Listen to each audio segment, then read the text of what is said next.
And that was the dangerous thing that was happening, because it was only about 20 to 30 seconds, 10 kilometers to go. That's 6 miles of racing, and the gap's still only 45 seconds. 50 seconds has gone up. For me, it's all to BMC now to repair the damage. They're the only team. They've got their 2 strong riders here. They've got to close this gap to stay in the race, I think. Looks like Samuel Sanchez, like as I was saying earlier, ex-Olympic champion, now working with Mickey Schar, his teammate, trying to get Brent Bookwalter back into contention.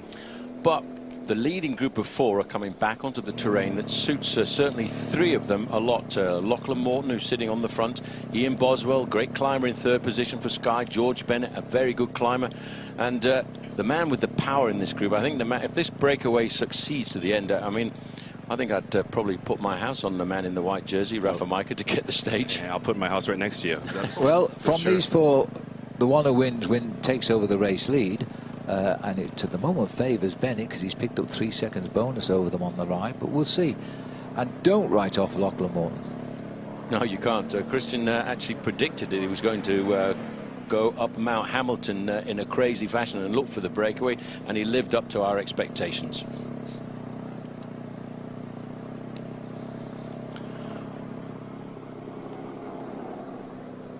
But now the question is, what can be done about that 50-second gap? Because a 50-second gap in a short race like the Amgen Tour of California is very difficult to pull back later in the week. 3rd place, though, is the Cofidis rider, Luis Angel Mate. 2nd place is Brent Bookwalter.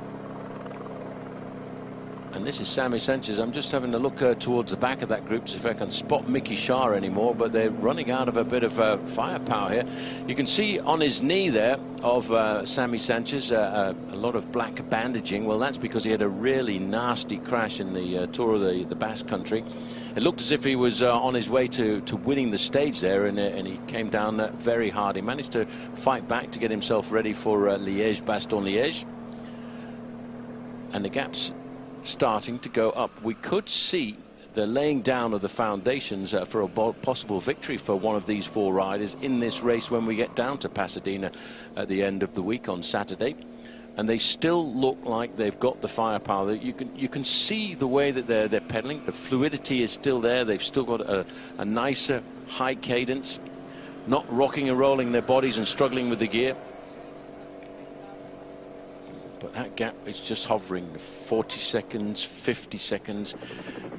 But they're about to get to the start of the final climb. And it's a pretty tough climb as well, because from the bottom of the climb, it sort of drags up for about 4.5 kilometers, 2.5 miles of racing. And they're now in the situation where they've got to sacrifice Sammy Sanchez, who in his own right could have been a guy who could possibly win this bike race overall, but he said, no, I'm going to work for my American teammate Brent Bookwalter. And then the pressure's on. When you have a guy like Samuel Sanchez working for you, you have to back that up. And I think that Brent's definitely going to back that up today. But yeah, what's going to be happening if we were to believe this 45-second time gap? It's going to be really hard to shut that down. Brent, for me, is looking pretty confident. He's sitting on the wheel there of Sanchez. It tells us who the team leader is for BMC now anyway, and that's going to be Brent Bookwalter. I mean, he finished 3rd in this race last year and top of the riders in the event this year, because 1st and 2nd have not been able to return for various problems. But the reference is those 4 riders at the front, they're still riding extremely well, and a big man like Mickey Schar could do nothing at all to dent their advantage. And now it's only up to Samuel all by himself, and these guys are still turning. I mean, I think it's going to be really hard. I think it's very slim. They only have about 5 miles to go to the finish line. The only advantage that the peloton has on these guys is mostly uphill. So they have fresher legs on paper, but look at this guy right here in the front. Polish champion Majka, absolutely fresh as a daisy, flying. Oh, look at that. By the way, Phil, there's the eucalyptus trees I was telling you about in California. So those are the ones you're blaming for your runny nose. Okay. Yeah, well, there they are. The southern hemisphere trees, really, but they're here in California. And as they make the way through the shadow of the trees, the last kilometer of this race is slightly uphill, but it has a kicker as they get about 150 meters from the line. So they've got to be very careful as they approach the finish. If these 4 are away, it's the guy who wins, takes the yellow jersey, and it'll be very close between these 4 overall, with the seconds splitting them. I don't think we've been giving enough love to Ian Boswell, the American rider here on Team Sky. He's been doing a fantastic ride here today, always working for others on that team. Now, obviously, Team Sky has amazing riders, so he's always stuck in that position of working for others. And now he's out there putting his hand up for the leadership role here today, and he's coming through with the goods. Well, I'll tell you what, Ian Boswell's doing a great ride at the moment, and these four are all very, very strong. They're happy to work. Yes, I think they all feel very comfortable with the makeup of this breakaway, which is why they're quite happy to share the pacemaker. And there's not one of these riders has actually been holding back everything. They've all been putting full on. Little shake of the arm there by George Bennett saying, come on, let's keep this work going, let's keep collaborating. And the gap has crept back up to the 55-second margin as we get closer and closer to the finish. We're about 6 kilometers to go to the end, and once we get to around about 4.5 kilometers to go, that's when it pretty much climbs right the way up towards the finishing line. And they then get themselves into Metcalfe Road. It's not really a massive climb, it's more of a little bit of a drag up towards the finishing line. The difference between the top and the bottom is only about 150 meters in altitude. Well, they don't look like riders who are going to be caught now. Take a look at the clock. It's sailed out to 1 minute on that chase group of 16 riders. And the man leading, the man very consistently coming up to the front as they go through about 5 kilometers to go is Rafal Majka. And the reference to him is winning the King of the Mountains competition on 2 occasions in the Tour de France and some of the big mountain stages too. And he's the one who came into this race for Bora Hansgrohe, who we really thought was going to be the team leader. But probably didn't expect it to happen on this day, Christian. I was expecting everybody to wait till the last couple of stages of this race before they opened up. But this race today has really revealed how strong the contenders are. Yeah, I expected fireworks, but I didn't expect this to necessarily happen. I didn't really expect to see Rafa firing on all cylinders like he is. I know he finished the end of the spring campaign really strong, and he's obviously still contained that form.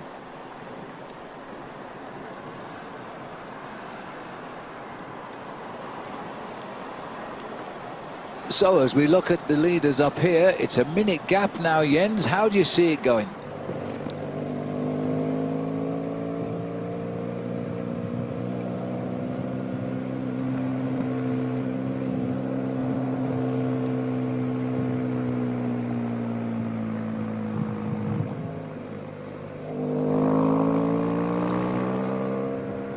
Well, we're now looking at the second group on the road, and this is Sammy Sanchez. I would say starting to panic just a little bit because that gap has stretched up to, well, it's just come back inside at the minute at 59 seconds. We're 3.5 kilometers to go to the finish.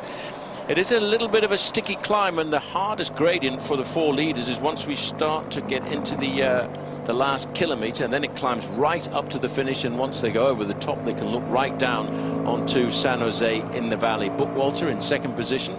This is not a very big group. It's a stage today over 90 miles of racing where we've had a pretty serious sort out.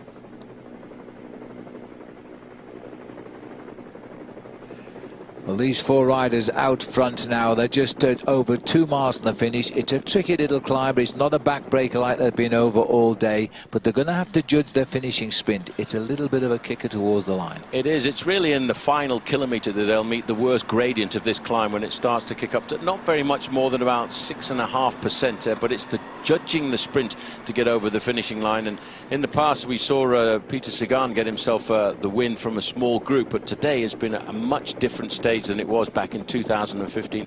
Much more difficult, much more aggressive, as now Sammy Sanchez seems to have pulled off. That was Mickey. Mickey Shard dragged himself back up to the front, and now Sam was doing one last big turn up there on the front. Right.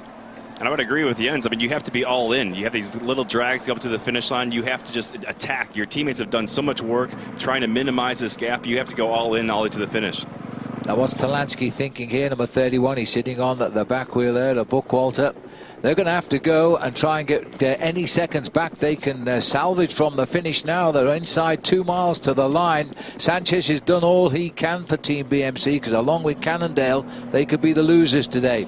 Well, Mickey Shard did an amazing job to drag himself back up to the front of the group and do one final turn. He realized how important this was. That's Bookwalter there wearing number 11. Shadowing him is Andrew Talansky in the lime green jersey. But, you know, these guys have had a serious race today, and I don't think they're going to pull back very much time on the leading group of 4 inside this final 3 kilometers, Christian. No, they're not going to take much. And if we're, like we've been saying the whole time, that's 55 seconds still separating these guys, and they're all in with only 1.5 miles to go. 3 kilometers, 1.5 miles left to ride up to the finish. These 4 boys have kept their rhythm. They got away from the lead group originally. They sent those back and past the chase group. The chase group has been around 45 seconds for so long. They're not coming back. Now, who's going to make the move here? Well, eventually, I'm still with Jens, and that Rafal Majka is going to win this race. But it's going to matter of who's going to be second and third. I'm sure there's going to be a little bit of a movement before that. They're not going to wait to the sprint. But if it does come down to sprint, they have to make sure that they're on his wheel to try to get that same time over the line. And don't forget that there is time bonuses across the line as well. Well, I'm getting information from out on the finish line, in fact, that there's a very strong headwind as they go through 2 kilometers to go. So it's one of those sprints, you're slightly uphill, you've got the wind in your face, you've got to bide your time before you make your effort. But finally, when you think about Rafal Majka, that guy is so strong, he could probably lead it out for the last 500 meters. And he has an amazing kick. For a climber, very quick. He has to judge it. There was a lady who rode up this morning who came up to me and told me about the strong wind blowing in their faces coming up towards the finishing line. She said it'll be a tough last couple of kilometers. Well, it will be for any one of them, because the man that makes the first move probably will finish 4th. We'll see. Unless Majka just drops them, which is a very good possibility. Wow. Well, let's not write off any of them, because they've looked pretty strong all day. I think these boys are now beaten. Well, they are, but Sammy Sanchez on the front for Team BMC is doing a pretty amazing job there at 2 kilometers to go. He's sacrificing his chances on the stage for his teammate Brett Buckwalter, who currently sits in 2nd position there. He's pulled back about 15 seconds. Towards the end of this race, those 15 seconds could end up being extremely important. So what Sammy Sanchez, Olympic champion from 2008 on the front there, is doing is trying to pull this race all back together. But, you know, those 4 riders at the front, they're not going to start to duke it out for the victory until they can actually see the finishing line, because they realize time is the most important thing on a stage like this. And let's not forget that, you know, they're working together, those 4 riders, and into a headwind, which you stated earlier. Now it looks like they're starting to, like, play a little bit of cat and mouse up here at the front. But those guys in the back, they're running out of real estate before this finish line, and that looks like they're coming up on the 1 kilometer to go. Majka concerned about the whereabouts of that rider in yellow, and you've seen the move coming first of all at 1 kilometer to go. This is the Maxis 1 kilometer run in, and it's Lachlan Morton who's done the dummy. Majka was right there, caught Ian Boswell a little bit perhaps at the back. Well, Rafal Majka knew exactly that he had to respond immediately to that quick acceleration, because when you lose a 10 or 15 bike lengths this close to the finishing line, psychologically it's always very difficult. You've got to nail it back straight away, which is exactly what Rafal Majka in that white jersey did on the front. Majka forced to take the lead. He's the one they all fear, the champion of Poland, 2-time winner of the Mountains Prize in the Tour de France. Bennett never won a race in his life, but his team think the world of him, and they believe he's the man for the job. Sits in yellow. Ian Boswell, he's never won a race either, and he's made the move right now, and Majka dances across to him as easy as you like. I think that was a little bit of a dummy move by Boswell, just to see if there was anything left in the legs of Rafal Majka. But Majka, as soon as he saw that acceleration, he matched it. But you know, these guys got to keep on pushing on. They don't want to waste all this time that they gained over, and they went so deep over this course of the race. So why not just keep on pushing on and just go get that 2nd or 3rd, and don't worry about that win. Well, let's come up this little rise just before the finish. They mustn't go too soon. They'll crack in this wind.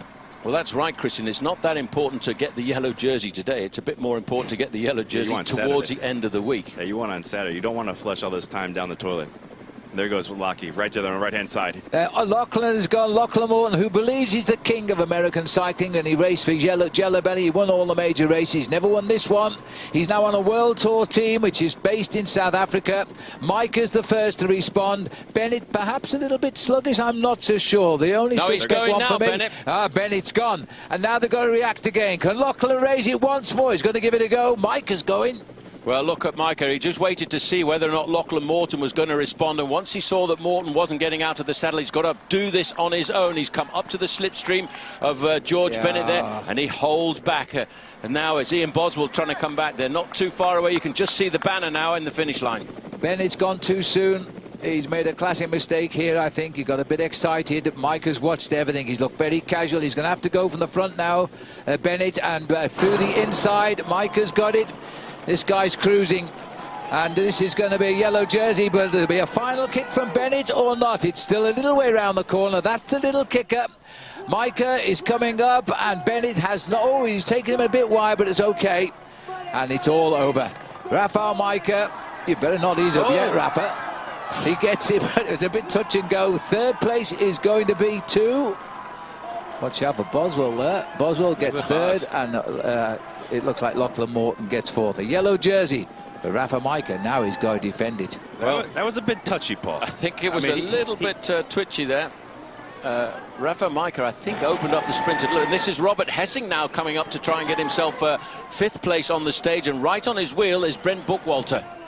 Again, over that little rise, this is a good return for Robert Hessing here as he tries to come up towards the line. And Brent Buckwalter can but follow, so Brent will come sixth, Hessing goes fifth. And I think they pulled it back to around about 35 seconds, but there's no questioning of the day. The winner is from Poland, the champion of Poland, Rafal Majka. And let's not forget about that 10-second time bonus as well. Yeah. Yeah, but we were talking about earlier being the touchy point. I think you'll find there'll be about 1 or 2 seconds between these two now when we see the final overall for the day. But who cares? This man says he's done his job well. Champion of Poland. Not often you see the champion of Poland's national jersey winning major races. He's just wondering where to go now. Well, he looks very excited, the helper, doesn't he? And you know, we've seen it a few days in the hotel. He strutted around the hotel like he's never been out of breath. He's been full of confidence. He's doing the same now. Okay, but after, okay? I just need to get you okay. Look at that. He's just been asked to sign. He said, okay, after, but now he's done it anyway. Wow. Well, Rafal Majka was our favourite, and he's laid his cards on the table very early on. This race is far from finished. It's a long, hilly road to Pasadena. I think he over-assumed a little bit here. In fact, he had to get back out of the saddle because he could feel George Bennett just starting to make a shadow on his shoulder there. I don't think George Bennett was so happy with him, put him into the barriers before that, and then he had to go, he went to the left, try to get around him. Rafa put him into the barriers to his left, and then he had to try to go around to the right. And I was really surprised how little Rafal Majka had. I thought he was going to decimate George Bennett. That just shows how strong George is going right now. And that's why the team have confidence in him. Yep. They'll be given the same time across the line, those two. The others will lose a little bit of time. So Majka lost 2 seconds to Bennett at that time bonus sprint just before the finish. So about 2 seconds will be the time gap overall, I think.